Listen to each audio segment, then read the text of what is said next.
Lisa Guillot, welcome to the conversation today. Hey, John, thanks for having me. It's a pleasure to be with you. You're joining us from the Chicago area. I'm south of Salt Lake City in Utah.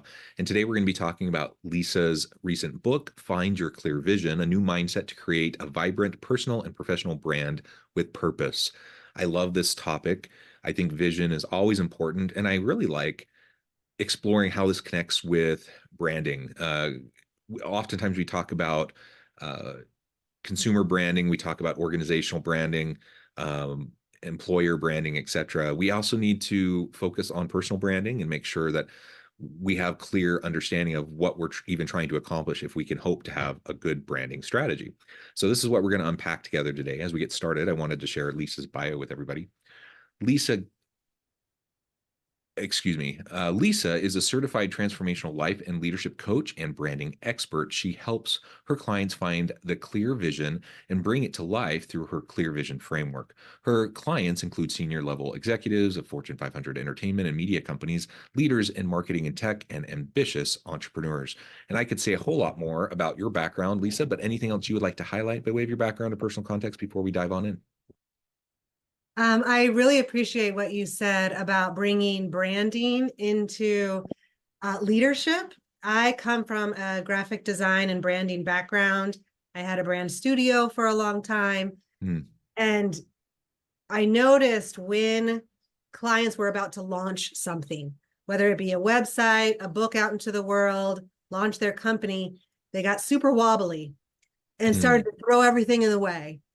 Like, well, you know what? I don't want to pay for that type of plugin. I don't want that type of paper. Like, maybe we should revisit this, and just started delaying the launch. I originally thought it was the design work, the branding. It wasn't. It was all mindset. Oh. And so after that point, I recognized, oh, it's not me. It's mindset. That's when I started into my personal and professional training as a transformational leadership coach. So that's where the blend of both design and creativity and mindset work really comes into play, and it's a lot of fun. Yeah, that's really interesting. And the constant pushing back and delaying, it makes sense that that could be, obviously sometimes there are legitimate delays, but oftentimes we do get stuck and we get nervous and we get a little bit scared. And so the mindset of having clarity around what you're trying to accomplish and then having the courage to just put yourself out there, that's a hard thing to do, right? And I imagine that's largely what you're working with clients on is to feel confidence in what their vision is and help them work towards achieving it through their branding strategy. Let's talk a little bit about just the framing of this book. And I always, when I'm talking to authors, I like to learn more about just the process of the book, even. And this kind of core question, why this book, why now? There's lots of business books out there. There's a gazillion of them, right? And what is the niche you're trying to tap into, and why is this book important for the audience? Yeah, I think you touched on it a bit, where sometimes there are opportunities to go ahead and launch or not. And a lot of my clients are in the marketing, design, advertising world. So they know how to do this. They know how to launch a product out into the world. But when you turn it around and make it about yourself, whether that's your personal branding, your thought leadership, your leadership brand, that's where we get wonky. That's where things go weird. And so that's all the mindset work. And once I recognized, oh, these folks know how to use the creative process as it relates to launching things out into the world. What if we took that creative process and then applied it to what I call your inner platform, which really revolves around inner trust, mindset, how to expand your energy so you can laser focus, and your clear vision, because people with a clear vision become visionary, right? And that's when we can start to look to a leader, for example, and be like, oh, I see what they mean. I see where they're coming from. That's what I want to get on board with that. That's because that person has a clear vision. So how do we actually unpack and create that? Well, this book uses the creative process to do that. Yeah, very cool. And Tell us a little bit more about your thinking around the difference between thought leadership and personal branding, and how that clear vision component really helps with that distinction. Yes. So oftentimes they're kind of one and the same. People, like to call things one way or another, but personal branding, I really think, is an exchange of energy from me to you.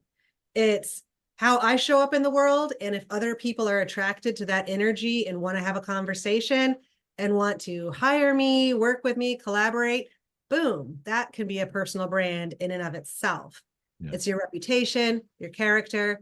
You can apply it online or offline too. Person or professional branding, or what people are now calling leadership branding, same thing, but it is how it applies into your workplace and how you engage and interact with employees, with staff, clients, customers, etc. And then you take it into the thought leadership world, and these are leaders who have distinctive thoughts, creativity, a clear vision, and then they strategically amplify that out into the world. And that is to, in essence, I don't want to say boost or promote themselves, but I like to think it really circles around the vision and the message that they want to share versus it being a selfish or, some type of way to just boost about yourself. I'm all about the vision and how that instead reflects out to the world and makes the difference. Yeah, and this is something I struggle with, because I'm heavily engaged in social media platforms, particularly LinkedIn. I put out thought leadership pieces daily. In addition to things like this podcast, I'm publishing articles on a regular basis, putting out other content. And on the one hand, I feel like super self-conscious about it because I'm like me, me, me, me, me, and it's not about me, and I know that, and I don't want it to be about me.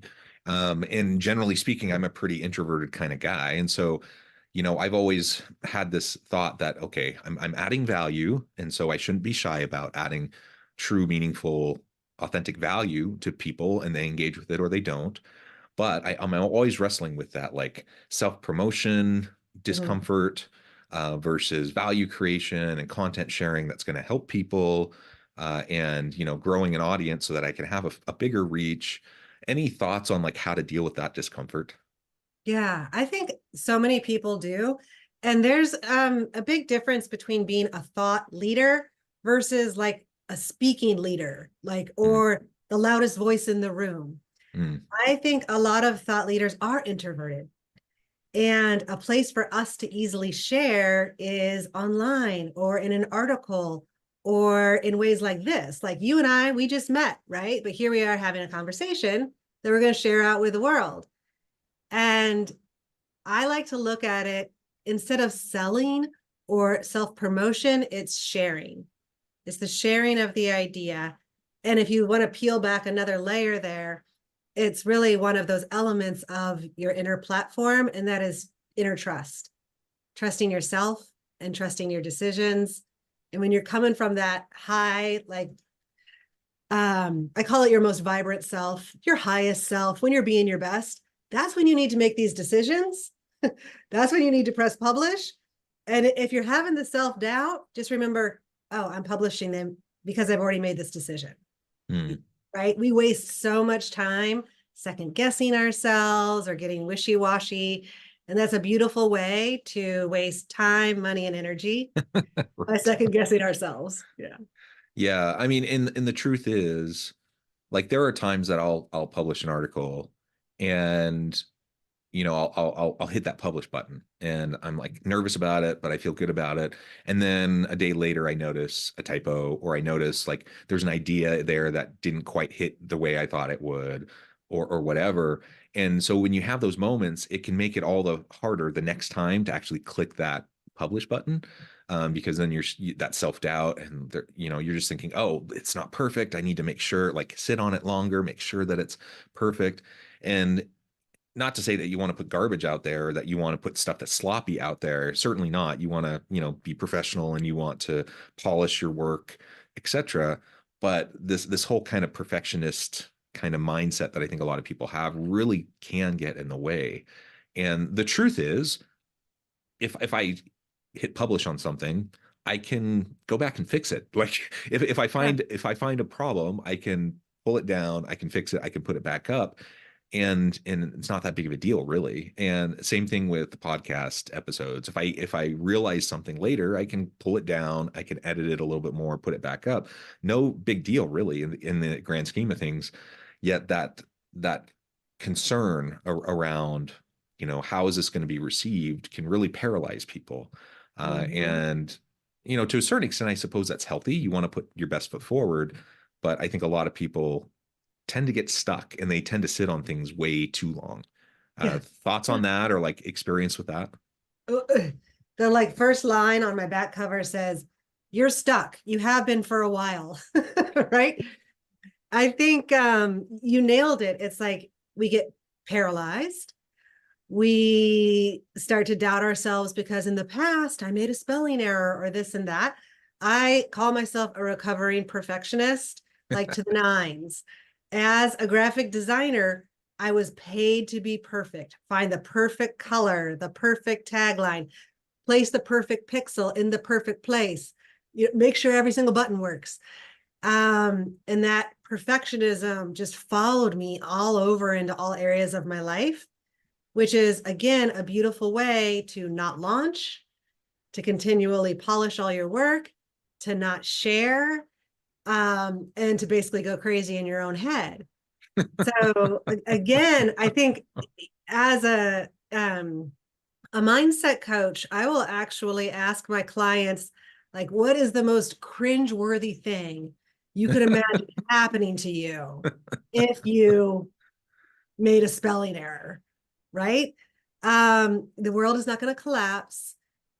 You are not going to die. There is no emergency, but we actually practice showing up imperfectly. And it can show up in 100 different ways. Like one client, not even related to thought leadership, but she actually is a thought leader. And we were working on her showing up on LinkedIn daily. But one of her greatest fears was going to a potluck because she did not know what other people put into their food. She wanted to control all of the ingredients that was going into her food. And so a potluck was like a nightmare to her. And so it was just a great metaphor. Well, then how does that show up when all these ingredients of all these people out there on LinkedIn are there to sabotage you? you know? Oftentimes how you are in one area of your life shows up in other spaces. And I would just offer, notice how much time and energy and money we're wasting, kind of spiraling in what I call your paradox pattern, right? If your pattern is I polish everything until it's perfect, which takes me an additional 3 hours, Right. cool, right? Like if that's the choice you want to make, cool. But once you recognize it, then you're going to notice, oh, I'm doing that because I'm trying to be perfect. Yeah. And, I'm all about iteration too. And sometimes I think we're all building the plane while we fly it. And so there's always imperfections. There's always learning that's occurring. There's always adjustments or changes you're going to make. Like, I don't think there's almost anything that I put out there that if I revisit it a month later, that I'm not going to think, oh, that's, I would have changed this, or I would like, that's just the way it is. But if you're consistent, you're able to iterate over time in rapid fashion. And you don't get that iteration if you're sitting on things for a long time. And the reality is you're sitting on it because in part you're fearful of making mistakes or how it's going to be received. But once you get it perfect, the way you think it's perfect, guess what? There's still like people are still going to poke holes in it at times, or they're, take issue with something or whatever, or you're still going to realize, oh, there's a better way I could have said that. That's still going to happen. It's always still going to happen. So, not getting too stuck, I think is really key, and just getting in a regular practice. Like I was talking with an artist recently a year or so ago. He's a local painter, and he's prolific. Like he has his stuff everywhere, and he has some really pretty high profile things, but he's just he's prolific. He just puts out so much. It's kind of like Monet and the water lily paintings, right? Like he's just like he's in the habit of painting daily, and he's very systematic about it. And he knows that a lot of times, what he produces isn't the greatest.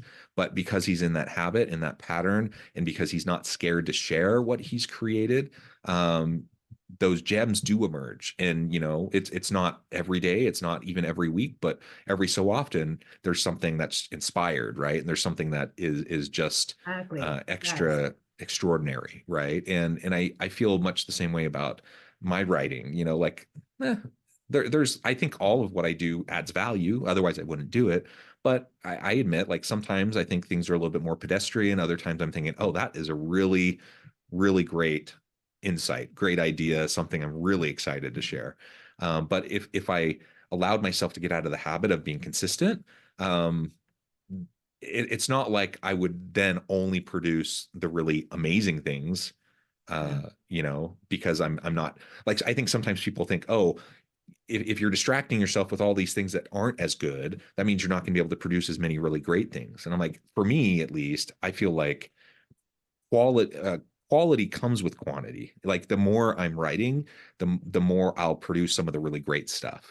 And if I just scale it back because I'm thinking, oh, I don't want to produce things that are just decent, I'm not going to get to nearly as many great ideas and great contributions that can help people. Right? Does that make sense? Yeah, hands down. Um, it's kind of like when people go to the dentist every 6 months or a year. It's not like you don't brush your teeth twice a day leading up to that 6 month marker, right? Because if we didn't brush our teeth every single day, twice a day, to that 6 month marker, we're going to have a really hard time showing up at that dentist. It's going to be painful. We're going to have to come back for some cavities, right? We can't expect to just like pop out and birth this like gorgeous, amazing article, book, painting without the practice. Yeah. And so, as a practice for me, for example, April is National Poetry Month. Hmm. And so I signed myself up for is $85 course. So I have some skin in the game, right?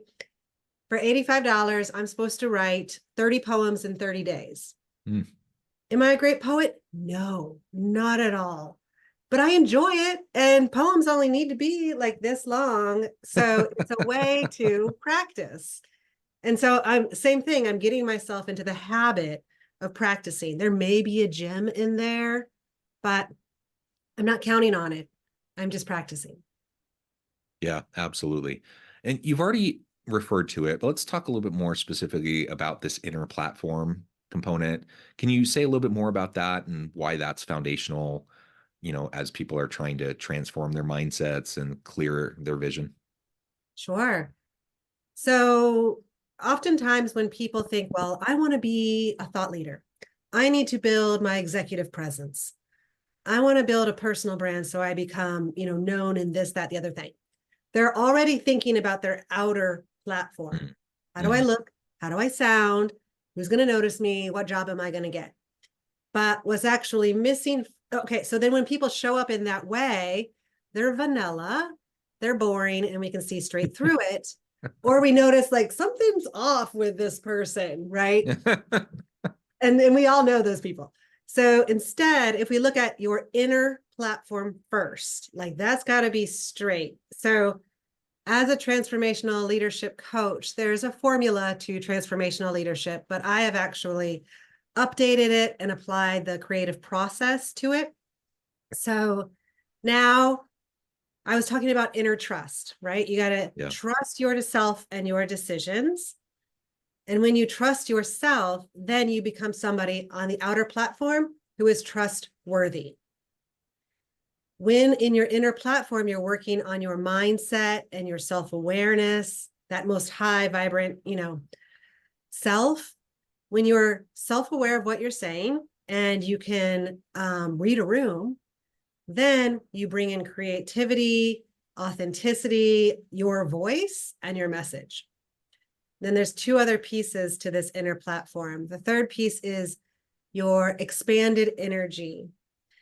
So this really comes down to rituals and habits. Everybody loves talking about habits. I think it's really boring. Like, I don't need another habit, right? Like, but call it a ritual and it sounds a lot more fun. So adding rituals to expand your personal energy is going to inspire you, right? I have clients who, again, work in the creative industry.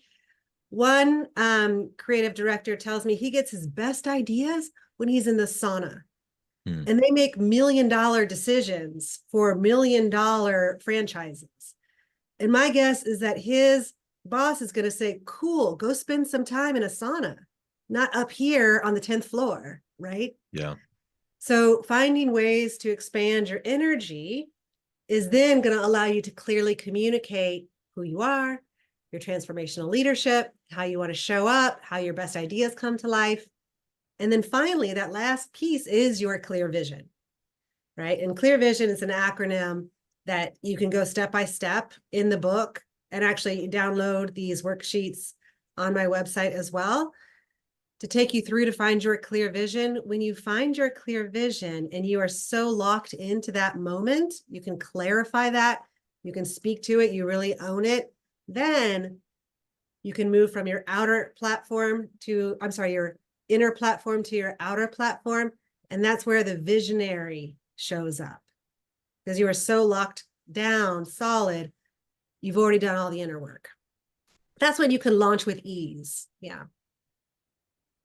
Yeah, launching with ease, not because it's easy, but because you have the confidence, you have the inner confidence, and because you have the alignment, and because you believe in what you're doing. I think that's an important distinction. Like nobody's suggesting that anything we're talking about is easy. It takes work. That's why people like you coach and support people in doing this work because it's hard. Like if it wasn't hard, everyone could do it no problem, but it is. And lots of people have imposter syndrome, self-doubt, constant second guessing themselves. That inner work that you're talking about is really, really essential. And it's hard to, I suspect even that perhaps there's a gendered component to this, because I think, you know, for example, like kind of the difference in mindset between me and my wife, and some of it's personality, I'm sure, but probably some of it's just the fact that I'm a straight cisgender white dude who has like all these layers of privilege, and she is not, and she's a woman, and so some of the things that she will sit on sometimes, I think may come from kind of that gendered experience that she's had in the world that I haven't had, where I'm kind of like, whatever, I'll throw it out there, see what happens. Yeah. um, Yeah. and I don't know if you've experienced that either, with kind of this gendered component, or maybe that's an overstatement. I don't know.